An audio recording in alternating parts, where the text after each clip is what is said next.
இன்னைக்கு ஒரு variety rice பண்ண போறேன். ரொம்ப சிம்பிளா ஈஸியாவே பண்ணலாம். இந்த டேஸ்டியான குக் வித் கோமாளி ஸ்பெஷல் வெற்றிலை பூண்டு சாதம் எப்படி செய்யறதுன்னு இந்த வீடியோல பார்க்கலாம். ஃபர்ஸ்ட் ஒரு கடாயில கொஞ்சம் எண்ணெய் ஊற்றி எண்ணெய் சூடானதும் அதில் கொஞ்சம் கடுகு, 1/4 டீஸ்பூன் ஜீரகம், 1/4 டீஸ்பூன் சோம்பு, 1/2 டீஸ்பூன் உளுந்தம்பருப்பு, 1/2 டீஸ்பூன் கடலைப்பருப்பு, 2 டீஸ்பூன் நிலக்கடலை சேர்த்து நல்ல வாசம் வர வரைக்கும் வதக்கலாம்.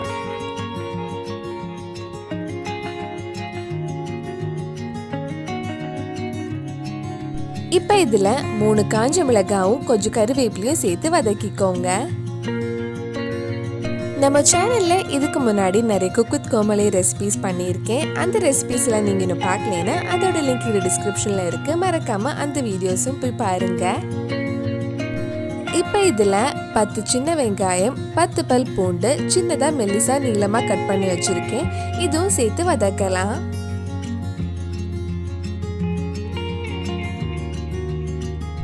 இந்த வெற்றிலை பூண்டு சாதம் பண்ணுறதுக்கு 2 வெற்றிலை எடுத்திருக்கேன். அது சின்னதாக கட் பண்ணி இதில் ஆட் பண்ண போகிறேன்.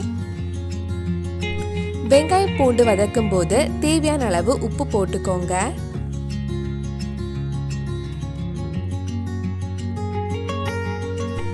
வெங்காயம் பூண்டு நல்லா வதங்கினதுக்கு அப்புறம் வெற்றிலை போட்டு 1 நிமிஷம் கிட்ட வதக்கலாம்.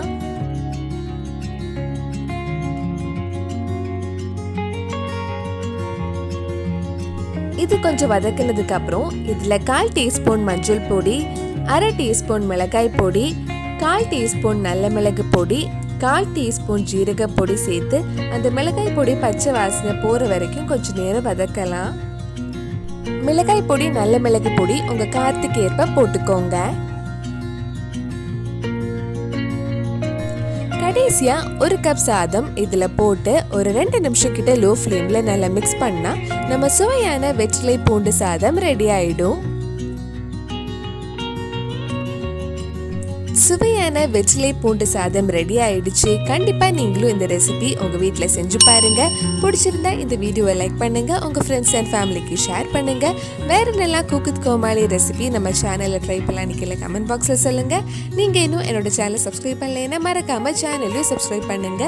கூடவே அந்த பெல் ஐக்கனையும் பிரஸ் பண்ணா நான் புது வீடியோ போட்ட உடனே உங்க போனுக்கு நோட்டிபிகேஷன் வந்துடும்.